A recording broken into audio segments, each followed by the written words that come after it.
Bienvenue à tous dans ce cinquième épisode très spécial de Tirana Talks. Aujourd'hui, j'ai l'honneur de recevoir une invitée aussi spéciale. C'est l'ambassadrice de France en Albanie, Madame Catherine Soar. Bienvenue, Madame l'ambassadrice.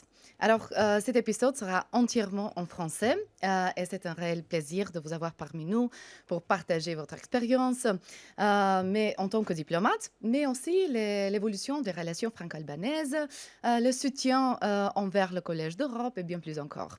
Alors, merci encore une fois. C'est moi Euh, qui vous remercie. Je suis ravie et en plus, faire toute une interview en français uniquement, c'est un rêve. J'espère que Mais c'est bien sûr, votre français est parfait. Merci, merci à vous. Alors cela, maintenant, fait presque 2 ans que vous êtes en poste en Albanie, depuis le 18 juillet 2023. Mmh.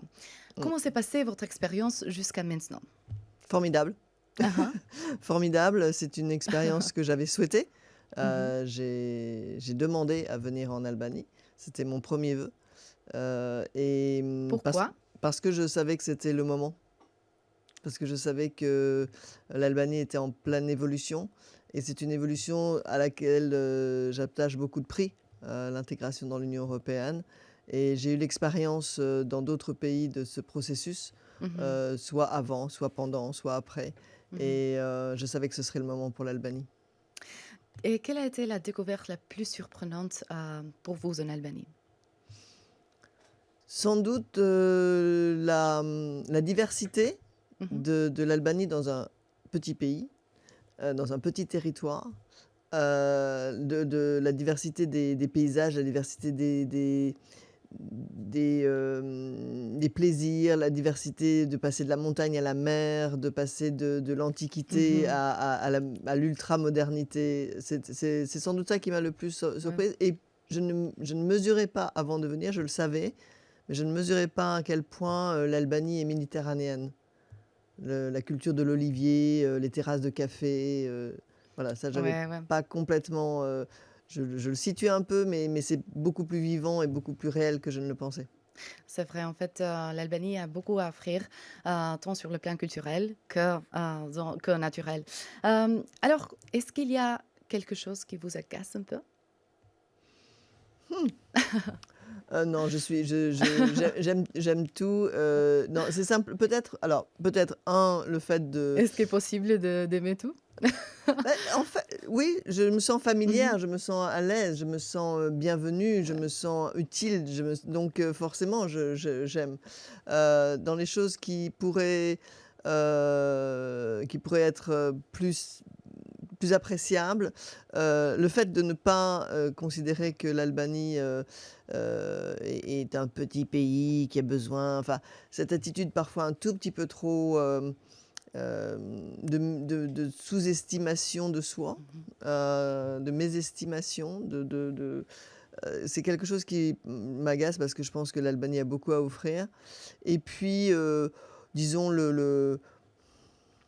une forme dans les commentaires, dans les médias, je trouve que c'est très ça n'apporte pas beaucoup. Ça devrait permettre plus d'échanges, d'échanges, consolidés, de choses un peu plus, hem, qui apportent plus. Mmh. Je trouve que parfois c'est juste, c'est pas très utile.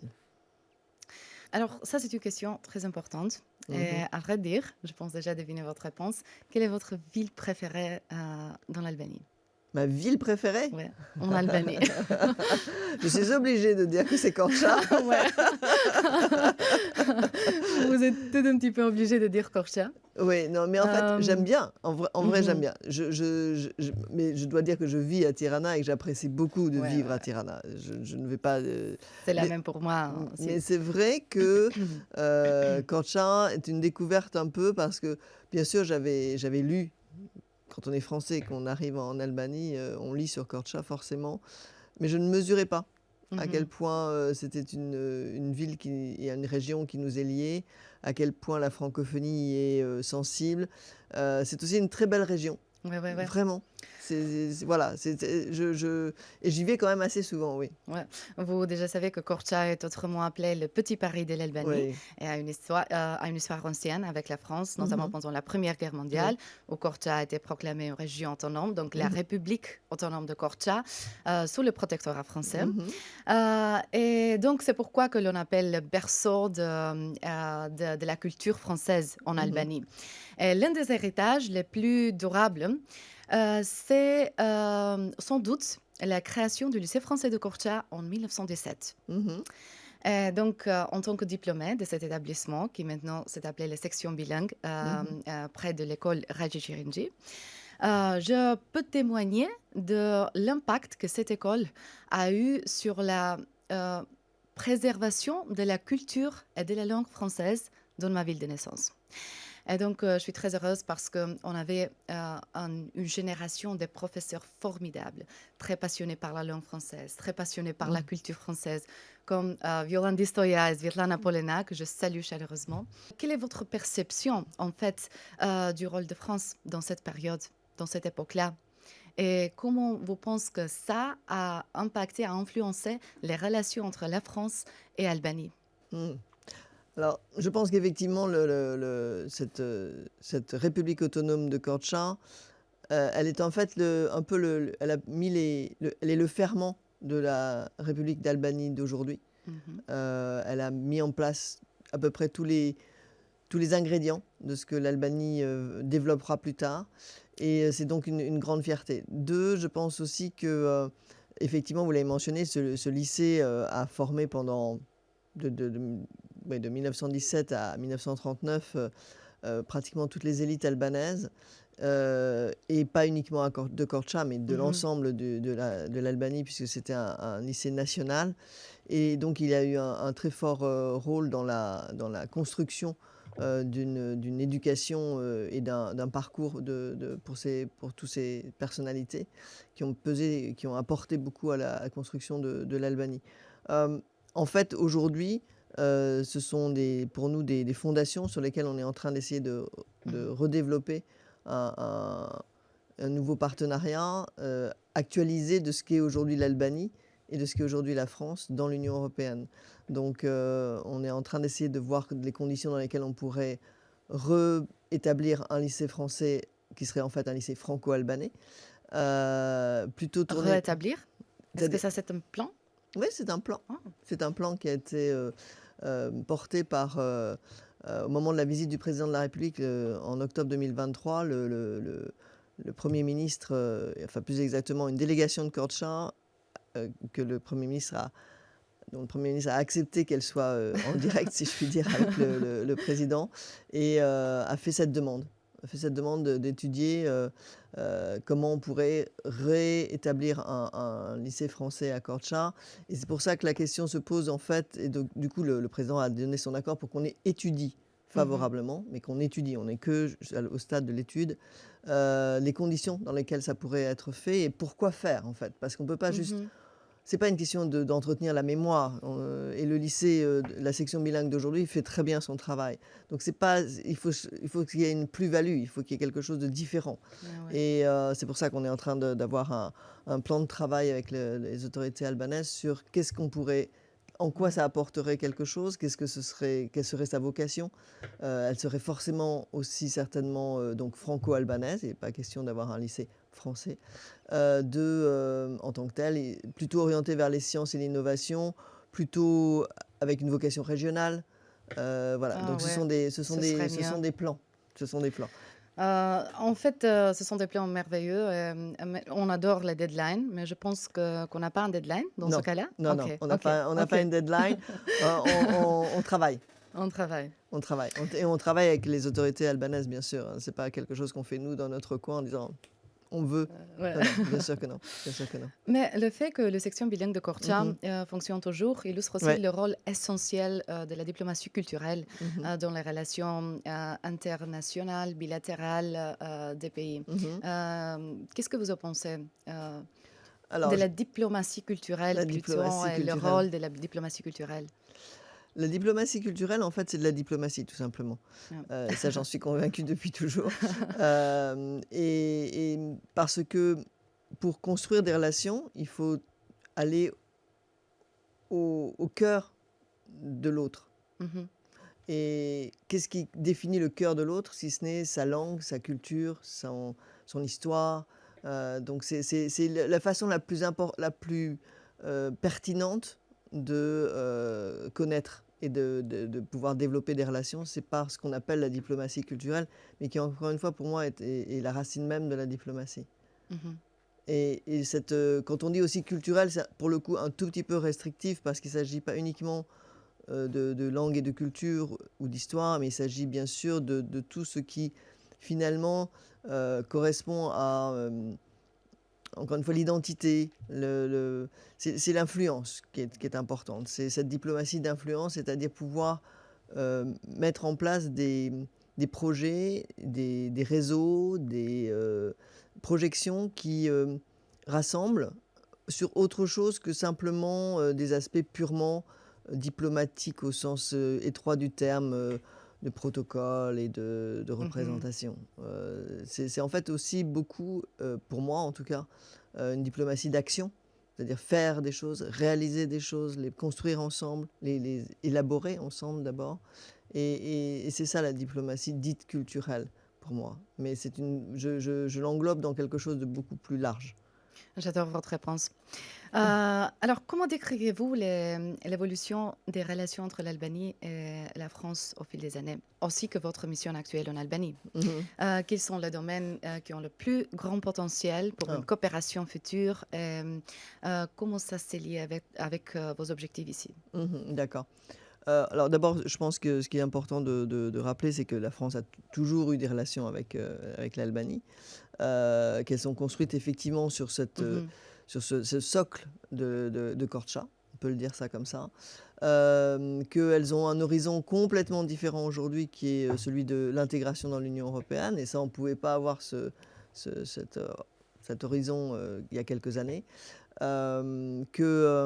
Donc aujourd'hui, les opportunités de la relation, elles ont été d'abord très clairement, établies par justement la visite du président de la République française, monsieur Emmanuel Macron, qui est venu donc, le 16 et 17 octobre 2023, et qui a affirmé notre feuille de route. Nous, on a un Ouais. cap très précis qui est, favoriser, l'intégration de l'Albanie, dans l'Union européenne la plus rapide possible et pour cela et en même temps et en parallèle pour l'enrichir, pour nous bilatéralement, avoir un renforcement de nos relations sur l'ensemble des secteurs, des segments. Bien sûr le segment politique, bien sûr le segment, de l'état de droit, de tout ce qui va avec, l'intégration dans l'Union, mais aussi, le segment, j'allais dire, économique. Et donc, voilà, on a tout le spectre est ouvert. Et je dois dire que je pense qu'aujourd'hui, et je ne m'en attribue pas du tout les mérites, mais on a un niveau de relation inégalé avec l'Albanie et j'en suis vraiment très, très heureuse et on cherche à le cultiver. Et c'est ce qui fait que, par exemple, en ce moment, on a eu très récemment la visite de monsieur Hassani, le ministre, de l'Europe et des Affaires étrangères albanais à Paris, qui a été reçu par son homologue. Ça, c'était le 18 mars. On va avoir, les 9 et 10 avril, le ministre délégué chargé de l'Europe, monsieur Benjamin Haddad, qui va venir à Tirana. On va avoir le président, qui va revenir pour le sommet de la communauté politique européenne. Mhm. C'est très, très, très, Beaucoup de très choses. dense et nourri et on essaye aussi de nourrir, la dimension plus, concrète des choses parfois avec, dans les opportunités, clairement, l'innovation est le secteur sur lequel, l'Albanie, parce elle est elle-même très, très engagée et C'est avec vrai. beaucoup de réussite, est très attirante et C'est vrai. pour la France, c'est aussi, un domaine sur lequel on mise beaucoup. Il y a eu récemment le sommet, de l'action pour l'intelligence artificielle à Paris et la France est le leader de l'intelligence artificielle en Europe aujourd'hui et voilà, c'est un domaine sur lequel on cherche à travailler, entre Plus. France et Albanie et je pense que c'est un domaine très, très prometteur. Voilà, c'est vraiment beaucoup sur cette action-là que qu'on travaille en ce moment. Alors, vous avez parlé de l'intégration européenne. Mmh. Pensez-vous qu'il y a un moment où la France ou l'Union européenne aurait dû agir autrement concernant les décisions et la volonté politique envers les Balkans occidentaux, mais aussi envers l'Albanie, quand on parle de leur chemin Mmh. envers l'Union européenne? Mmh. Je perçois ce qui est derrière la question. Je ne le formulerai pas comme ça. Je pense que, dans tous les chemins, Mhm, il y a des moments, où ça avance plus que d'autres.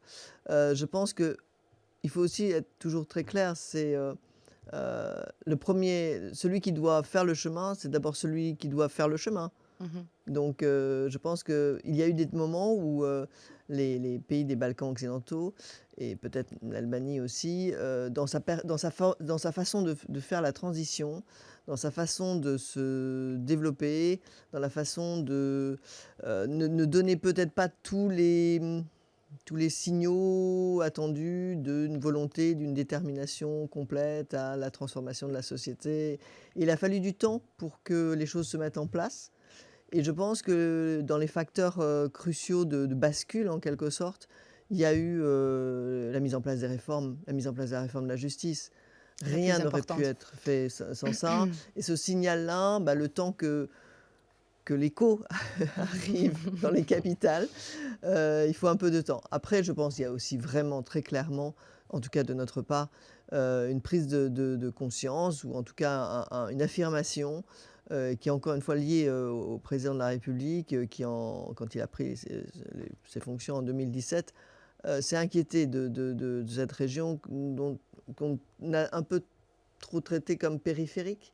Ouais. Comme d'habitude, si je puis dire. Les Balkans, ont souvent été, les Balkans occidentaux ont souvent été à la périphérie d'autres cercles. Mais, il a tout de suite dit, «Non mais là, il faut s'y intéresser de beaucoup Ouais. plus près», Est-ce que vous et pensez que ça va changer dans le futur? c'est-à-dire? C'est-à-dire, vous avez dit que le Balkan occidental est resté dans la périphérie Alors de justement, l'Europe. c'est tout l'enjeu, et je pense que c'est déjà changé ça, c'est clair. Mhm. L'objectif, Donc, il quel est est le rôle de l'opinion et de la perception publique?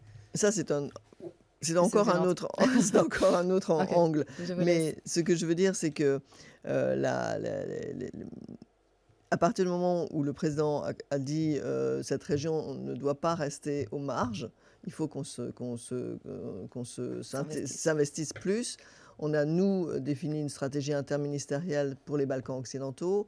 Il y a eu un mandat qui a été donné, par exemple, à notre agence française de développement, qui n'était pas du tout sur la région, de venir. On a commencé à mettre en place des instruments, et c'est ce que je veux dire, c'est qu'il faut, quand on regarde l'histoire, pas forcément juger de façon critique le temps. Mhm.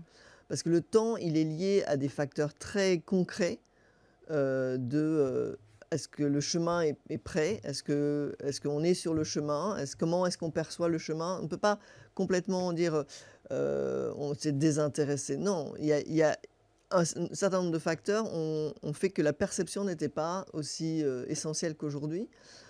Bien sûr, il faut être aussi, très, très clair, ce qui a, j'allais dire, été un accélérateur de cette perception, c'est bien sûr la guerre d'agression de la Russie, oui, en Ukraine, qui a été un moment de bascule très, très fort pour nous, sur, Mhm. la nécessité d'avoir une Europe, complète. Et de ce point de vue-là, c'est presque une sorte c'est comme on dit en français, le nez au milieu du visage, quoi. Il y a un trou dans la raquette. C'est pas possible. On peut pas avoir une Europe avec une espèce de, voilà, ça, c'est pas possible. Et donc je pense que c'est ça a joué aussi comme, donc c'est toujours une question d'effort ou de démarche. Il y a toujours, c'est ça la diplomatie, en fait. La diplomatie, c'est la démarche qui fait que, heu, on va l'un vers l'autre. Mhm. Et je pense que, comme dans toutes les histoires, il y a des histoires, y compris quand on a une relation, individuelle, il y a des fois où on est plus actif que d'autres, il y a des fois où on n'a pas envie, il y a des fois où on se dit: que ça demande beaucoup d'efforts aussi. Ça demande beaucoup d'efforts. de la part de l'Albanie, mais ça demande aussi de l'effort de la part de l'Union européenne et de la France, au sens où, par exemple, je vois là, je trouve que cette facilité de croissance pour les Balkans occidentaux, c'est quelque chose qui n'était pas du tout prévu, que l'Union européenne a réussi à mettre en place en plein milieu d'un programme, enfin, dans un cadre budgétaire déjà existant. C'est tout à fait singulier. Ça démontre une volonté très importante de permettre aux pays de la région de rejoindre l'Union. Et je pense aussi que dans les vocabulaires, il faut faire attention parce que quand on parle d'élargissement, Mhm.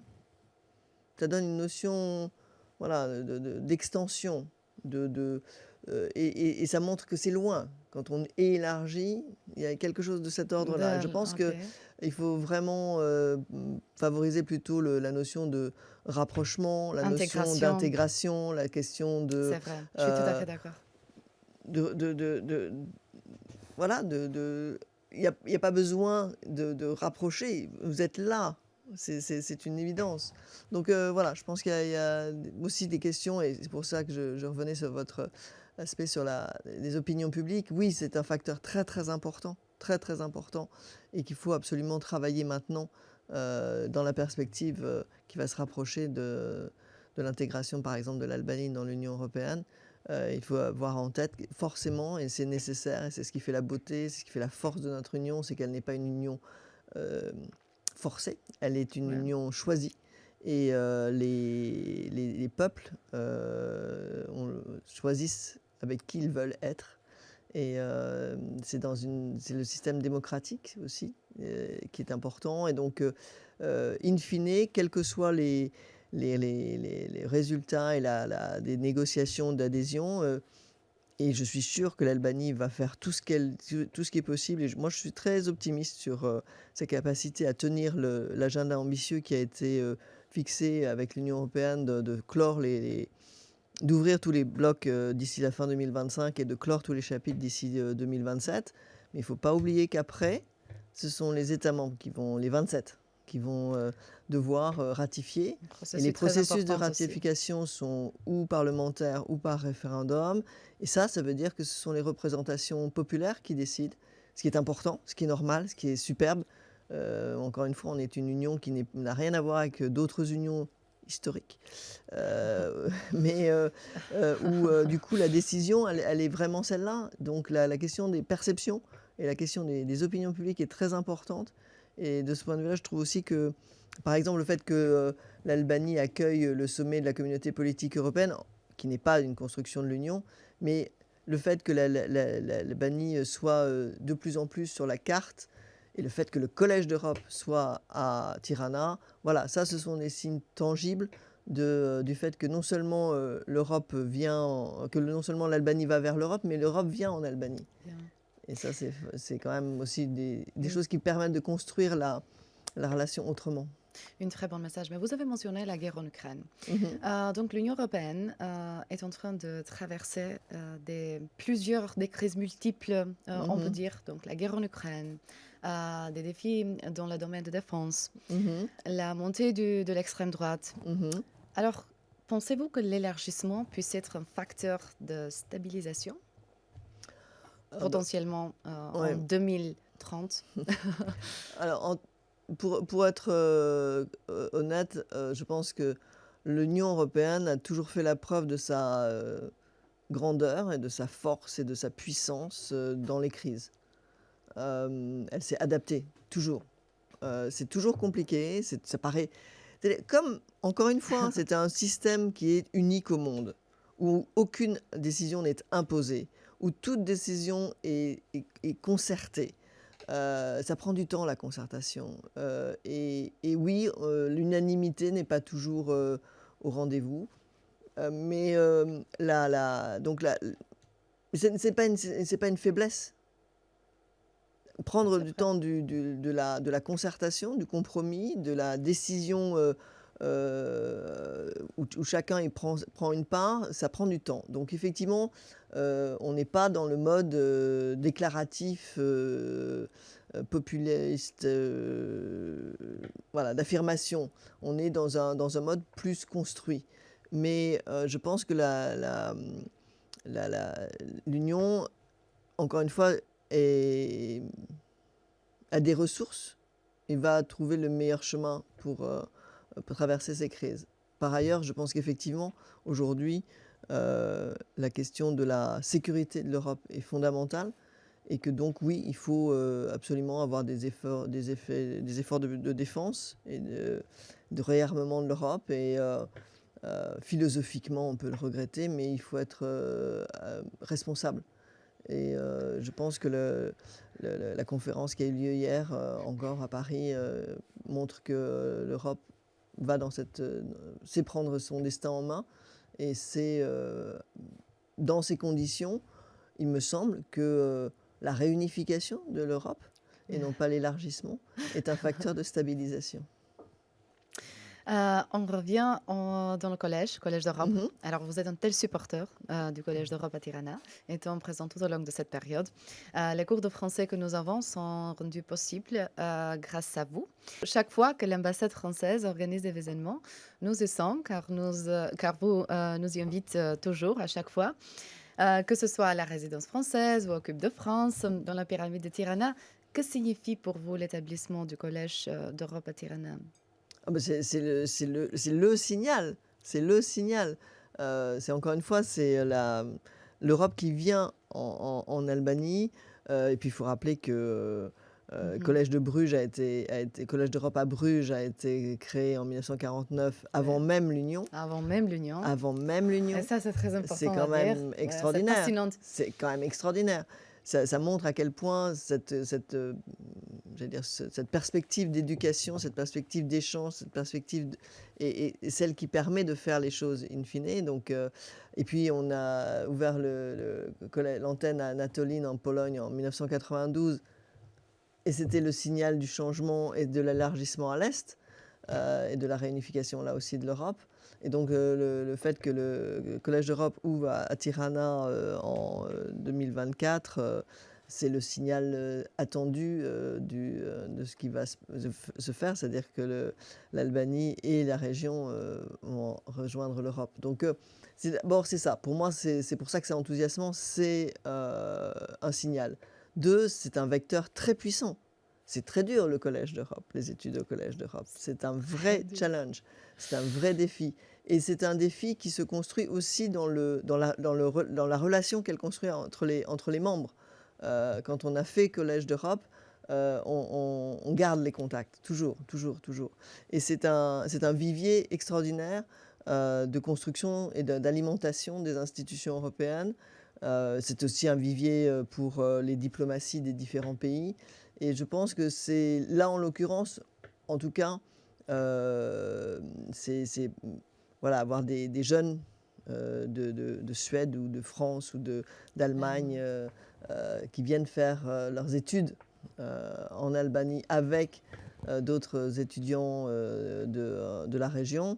C'est le meilleur ingrédient, la meilleure recette de l'avenir de l'Albanie et de la région dans l'Union européenne. C'est le creuset, il est là, un peu de poudre de France, un peu de voilà, c'est vraiment ce qui va permettre les choses. Je suis tout à fait d'accord. Et c'est formidable. Mais Madame l'ambassadrice, avant de devenir ambassadrice de France en Albanie, vous avez occupé plusieurs postes clés dans la diplomatie française. Quel a été le poste le plus marquant pour vous et pourquoi? Le poste le plus marquant pour moi, c'est certainement l'Estonie. En 1994, je suis arrivée là-bas juste après les changements. Et pourquoi? Parce que c'était justement cette bascule. C'est un tout petit pays, tout petit, mais qui a démontré sa puissance. D'abord en saisissant le moment qui s'est passé dans l'histoire où ils ont pu se libérer et redevenir indépendants. Je rappelle qu'ils étaient annexés par l'Union soviétique. C'est encore pire, si je puis dire, que d'autres histoires dans la région, dans l'Europe centrale et orientale. Et c'est un pays dont la puissance, c'est le pays où j'ai appris que small is beautiful, comme on dit en anglais. Ouais. Parce que la détermination, l'inventivité, la créativité, mais il faut être vraiment, vraiment, vraiment très... ce sont des gens qui sont à la fois résilients et très courageux, Mhm. qui travaillent beaucoup et qui ont les idées très claires sur qui ils sont et ce qu'ils ne veulent pas être. Et j'ai été très fascinée par ce pays, par la capacité de bascule. Moi, je suis arrivée et j'ai encore croisé, j'ai assisté au démantèlement des miradors sur les plages. J'ai assisté au démantèlement des bases soviétiques. C'était encore un pays qui venait juste de sortir de l'Union soviétique. Et quand je suis partie 5 ans plus tard, ils étaient déjà sûrs de rentrer un jour dans l'Union européenne. Ils ne savaient pas quand, mais les critères de Copenhague et les décisions étaient déjà prises.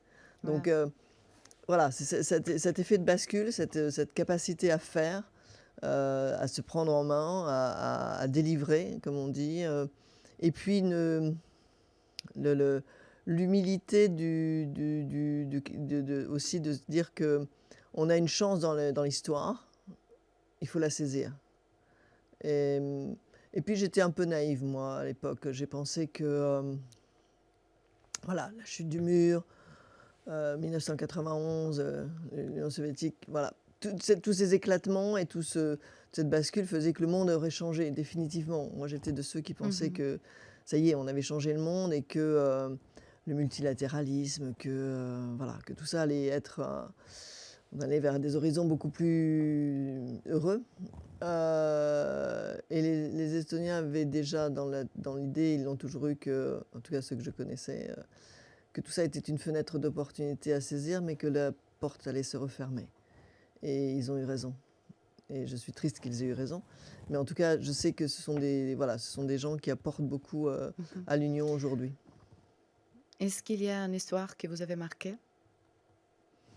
Oh, tellement d'histoires, tellement d'histoires. C'est difficile une histoire, par exemple, en Estonie. En Estonie, oui, oui. Euh, Sans doute cette question de... Alors oui, peut-être. Il y a des tas de sentiments, des tas d'histoires, mais des choses... alors voilà, le démantèlement des miradors, moi, m'a été très marquant pour moi, parce que c'était quand même incroyable de penser que toutes leurs côtes, les plages étaient avec des miradors, puis c'était la frontière, et que ils étaient donc vraiment dans une sorte enfin, dans un enfermement total, et que c'était une occupation très, très... Enfin, c'était dans l'Union soviétique. Et toutes les nuits, il y avait des militaires qui passaient sur les plages avec des râteaux Mhm. pour que si jamais il y avait des empreintes de quelqu'un Ok. qui serait parti dans la mer. Enfin, c'est d'une violence terrible. Et puis aussi, quand je suis arrivée, il y avait quand même très très peu de choses. Et les vitrines étaient vides, évidemment. Et c'était quand même encore un pays très très... Enfin, dans une situation difficile. Mais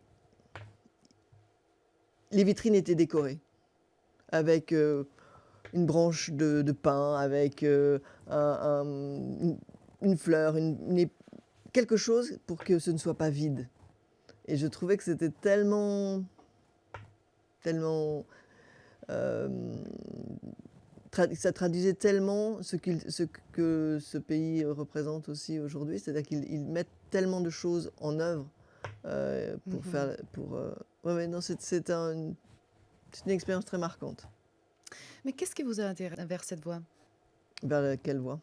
vers la voie diplomatique? Oula, Donc, est-ce qu'il y a eu un moment où vous avez su que, alors, ouais, c'est ça que je voulais faire? non, ça s'est pas passé comme ça. Ça s'est Mhm. pas passé comme ça. Moi, le- je suis rentrée dans la diplomatie presque par effraction. C'était par contre le fait de bouger, le fait d'aller ailleurs, Mhm. qui était Mhm. plutôt mon moteur. Je suis nomade depuis que je suis née. Et donc, voilà, c'était plutôt ça.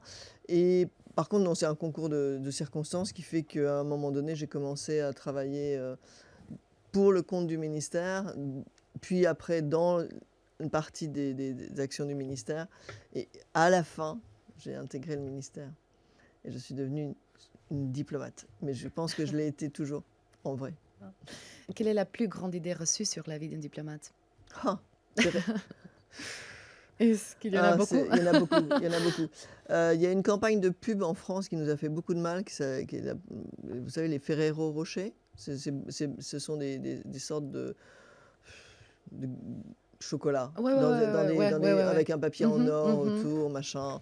Et il y a une campagne de pub il y a, je sais pas, 30 ans déjà, où on voit un serveur qui apporte des chocolats sur une pile et c'est une réception chez les ambassadeurs. OK. Ça donne ce sentiment qu'on est on passe notre temps en cocktail et en réception et qu'on est dans des univers complètement décalés, complètement coupés de la réalité. Et je pense que c'est une image très très fausse, très très fausse. Moi, je suis très frappée au contraire de l'engagement des collègues sur le terrain. Ici, c'est tellement facile. Ouais. Ici, c'est tellement facile. Mais tous les jours, je pense à d'autres collègues que je connais bien et qui sont sur des terrains beaucoup plus compliqués. Et chacun, je pense, apporte. Enfin, encore une fois, moi, ce qui pour moi me définit, c'est l'action, c'est pas la représentation. La représentation est importante. Il Mmh. y a tout un aspect visuel, si je puis dire, dans la présence, qui est très très important et d'affirmation de la présence d'un pays chez un autre. Mais ce qui compte plus peut-être, c'est quand même l'action. Et en tout cas, voilà, ce côté euh, déconnecté, ce côté Présenté. artificiel. Je pense que oui, ce sont vraiment de traits, ce sont des stéréotypes qui deviennent des préjugés. Et ça, c'est très dommage. Qu'est-ce que vous avez fait pour changer ça, personnellement, vous? Moi, ce que j'ai fait, j'essaye de démontrer que ce qui compte, c'est l'action, c'est ce qu'on fait avec les gens. Je pense aussi que, alors, il faut aussi, il y a des modes d'emploi en quelque sorte, et ça dépend beaucoup des pays, ça dépend beaucoup. On ne peut pas faire la même chose, on ne peut pas avoir les mêmes C'est vrai. types de relations quand on arrive, comme moi je suis arrivé en Inde ou ici. Enfin, je veux dire, on ne peut pas avoir le même mode d'emploi. Par contre, je pense qu'il y a quelques règles de base qui sont essentielles, qui sont, euh, si on veut recevoir, c'est-à-dire recevoir de l'autre, il faut d'abord lui donner. Donner. C'est la règle de base. On ne peut pas construire une relation s'il n'y a pas cette dimension-là. Euh, je pense qu'il faut aussi savoir que on arrive un jour et on repart un jour. Il faut toujours le savoir. Il faut construire la relation dès le premier jour sur l'idée de on va repartir. Donc, Ça, c'est crucial, je c'est pense. crucial, absolument crucial. Je pense que ça veut dire que il faut ne pas perdre de temps. Deux, il faut savoir que les gens existaient avant vous et existeront après vous, et que donc vous n'allez pas changer les choses à ce point-là, qu'ils ne vous attendaient pas, et donc c'est à vous d'aller faire la démarche, d'aller à leur rencontre, et que bien sûr les choses continueront après vous. Donc il faut garder un peu d'humilité, il faut se dépêcher, il faut avoir le compte à rebours en tête de tout ce qu'on veut faire et achever avant de partir. Il faut être à l'écoute, il faut être encore une fois, dans la démarche, aller donner, aller voir, aller comprendre pour pouvoir construire une vraie relation. Et je pense que c'est ne pas non plus comparer, s'abstenir de comparer, s'abstenir de comparer. On a tous des référentiels, on a tous des histoires, mais chaque expérience est une expérience en soi qu'il faut vraiment travailler pour elle-même. Euh, oui, ce serait à peu près ça. Et dans votre carrière, vous avez sûrement rencontré des personnalités influentes. Est-ce qu'il Mm. y a une qui vous a particulièrement impressionné? Ou à contraire, dessus? Je Non, sais. c'est difficile. Je ne pense pas que j'ai été. Enfin, moi, j'ai été impressionnée, je reste impressionnée par tous les collègues qui travaillent. On a des grandes personnalités dans notre ministère et c'est plutôt eux qui m'ont formé, qui m'ont appris et j'ai Mhm. beaucoup de respect pour eux. Les personnalités, oui, bien sûr, j'ai été très impressionnée de recevoir le président Emmanuel Macron ici et je serai encore très impressionnée quand il va revenir et voilà, et je pense qu'aujourd'hui il marque très clairement euh, une influence cruciale et sur l'Europe aujourd'hui et sur notre avenir. Mais non, je n'ai pas je pense que c'est difficile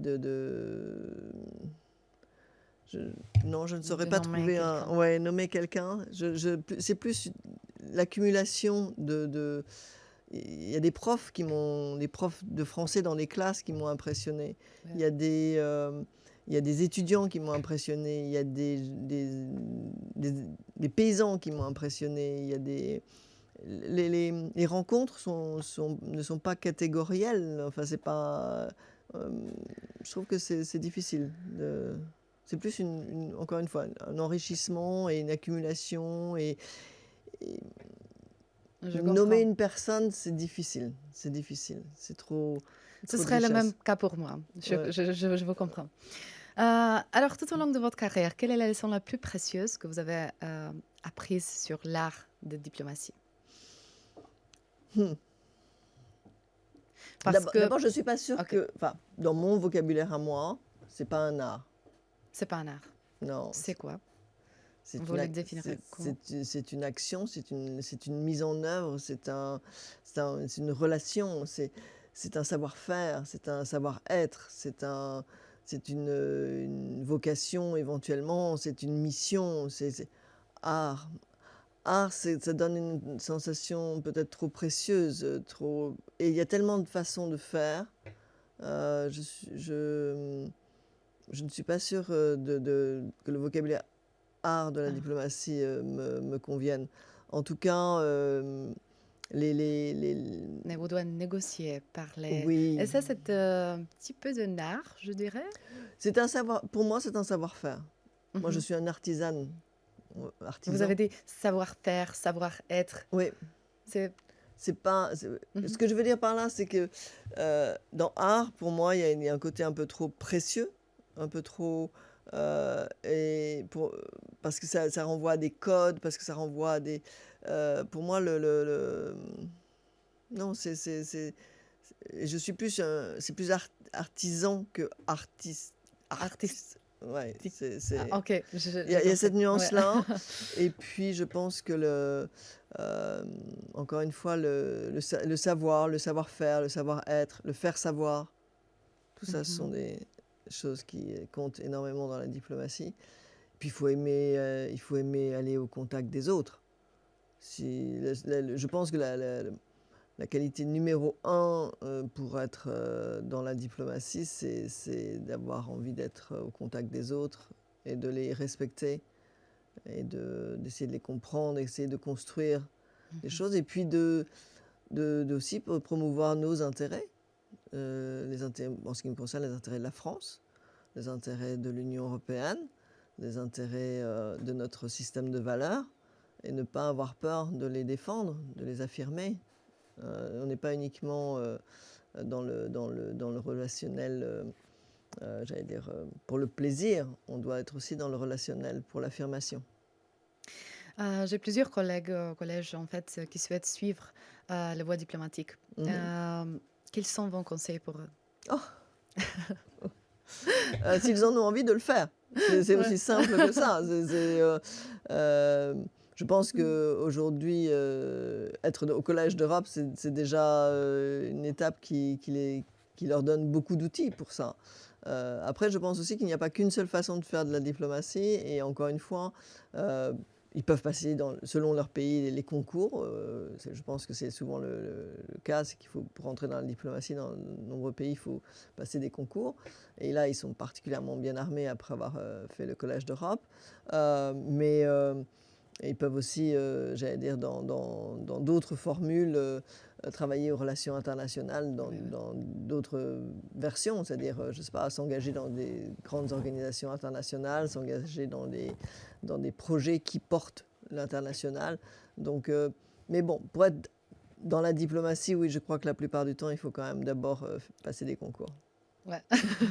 Donc, heu, donc il faut travailler, il faut, profiter à fond de tous les enseignements du collège qui sont un très, très bon, hem, très bonne ressource pour ça. Mes collègues, ça c'était pour vous.